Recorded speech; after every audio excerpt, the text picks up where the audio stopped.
André, how do we sell services more effectively in Checkpoint?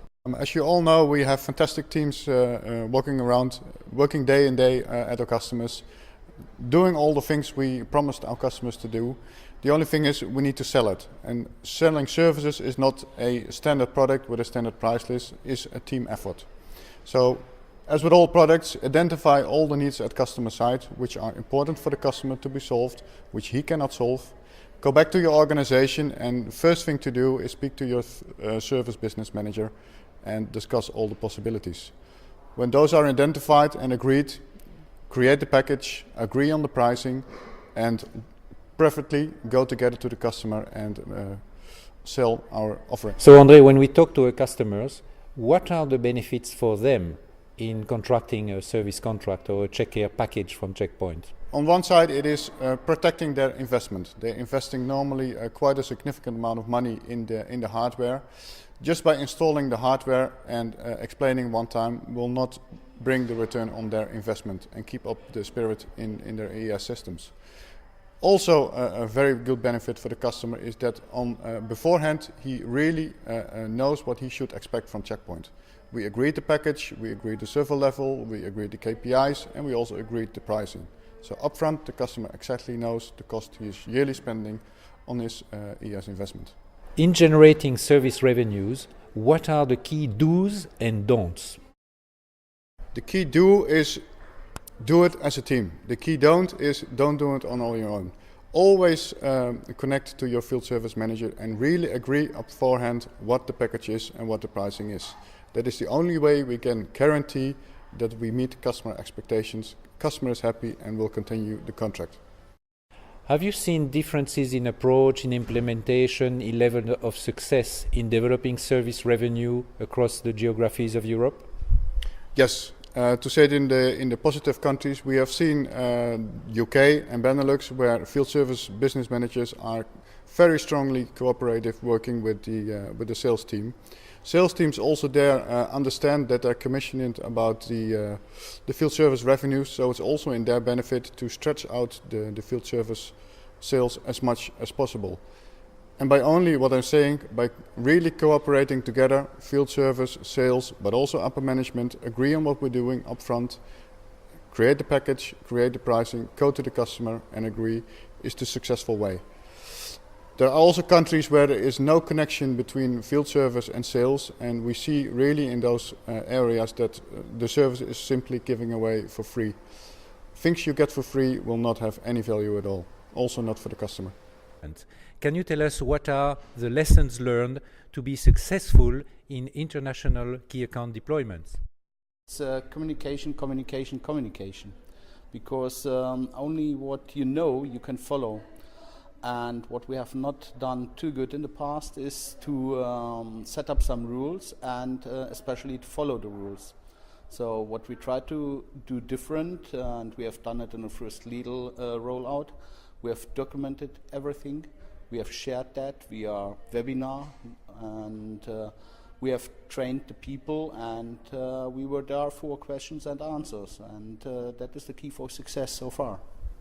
What are the absolute do's and don'ts for key account deployment on an international scale?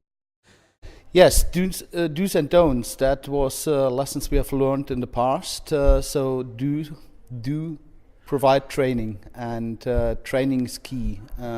Communicate with the people and be sure that the guys you train are doing the local trainings in their local language, and that is the key lesson we learned, that you cannot expect in the countries that all technicians, subcontractors and all people who are working for us understands the English documentation. So key lessons we learned is also do translations. Do them locally and do them in a format the technicians like.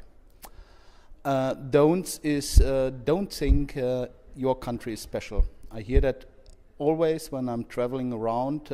Yes, I understand the rules, but our country is special. As long as the customer requests us to do it all over the same, we have to respect and we have to follow that. And don't do something different if the customer expects us to do it the same all over. Have you seen some differences in the way these regional cross-border policies have been followed and applied in the different countries?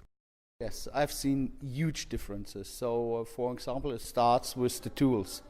In some countries, the technicians, but also the subcontractors, the installers, have very few tools, not very professional. For example, want to cut the floor without having a hoover, and that cannot be the right thing. So tools are very different in the countries, and first thing we want to change, and we have to change, is to create a list of minimum tools and the quality, so that everywhere the same tools are available, and everybody has to know how to use these tools. This is one of the key differences we have seen.